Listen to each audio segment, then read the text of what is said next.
நம்ம நிறைய இப்போ மார்க்கெட்ல இருக்க நல்லெண்ணெய்லாம் பார்த்தீங்கன்னா நிறைய ஆயில் வந்து ரொம்ப டார்க் கலர்ல இருக்கும். மக்கள் மத்தியில எப்படி இருக்குன்னா, இந்த டார்க் கலர் ஆயில்லாம் ரொம்ப நல்லதுன்னும், ரொம்ப லைட் ஷேடா இருந்தா ரொம்ப அது வந்து ஏதோ ஒரு அடல்ட்ரேட்டட் ஆயில் மாதிரி மக்கள் ட்ரீட் பண்றாங்க. அப்படி கிடையாது.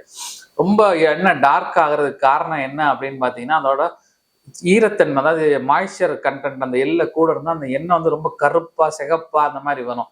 அதெல்லாம் வந்து ஒரு நீங்க டெஸ்ட் பண்ணி பார்த்தீங்கன்னா அதோட எஃப்எஃப், ஏதாவது free fatty acid, acid value எல்லாமே ரொம்ப ஹையா இருக்கும். அது நான் எடிபிள் கிரேட் ஆயில். ஸோ அந்த மாதிரி இருக்க ஆயில மக்கள் நிறைய அதான் ஒரிஜினல் செக்கு நல்லன்னு நினைச்சு வாங்குறாங்க. So that is not the fact. Original fact என்னன்னா ரொம்ப நல்ல as per food safety standard படி இருக்க நல்லெண்ணெய் ரொம்ப மைல்டு எல்லோ ஷேட்ல இருக்கும். ஒரு சில நேரம் ரொம்ப ரொம்ப எல்லோட குவாலிட்டி ரொம்ப ஃபைனா இருந்தால் ஒயிட் கலர்ல கூட வர்றதுக்கு வாய்ப்பு இருக்கு. தேங்காய் எண்ணெய் மாதிரி ஒயிட் கலர்ல நல்லெண்ணெய் இருக்கும். ரொம்ப ரொம்ப ஃபைன் குவாலிட்டி. ஸோ அப்படி இருக்க எண்ணெயெல்லாம் கலப்படம் அப்படின்னு மக்கள் நினைக்கிறாங்க. ஸோ அது உண்மை கிடையாது. எள்ளோட தரம் ரொம்ப அதிகமா எவ்வளோ அதிகமா இருக்கோ அந்த அளவுக்கு எண்ணெயோட கலர் வந்து ரொம்ப மைல்டா இருக்கும். ஸோ அதான் அந்த ஃபைன் குவாலிட்டி ஆயிலுக்கு டிஃபரன்ஸ்.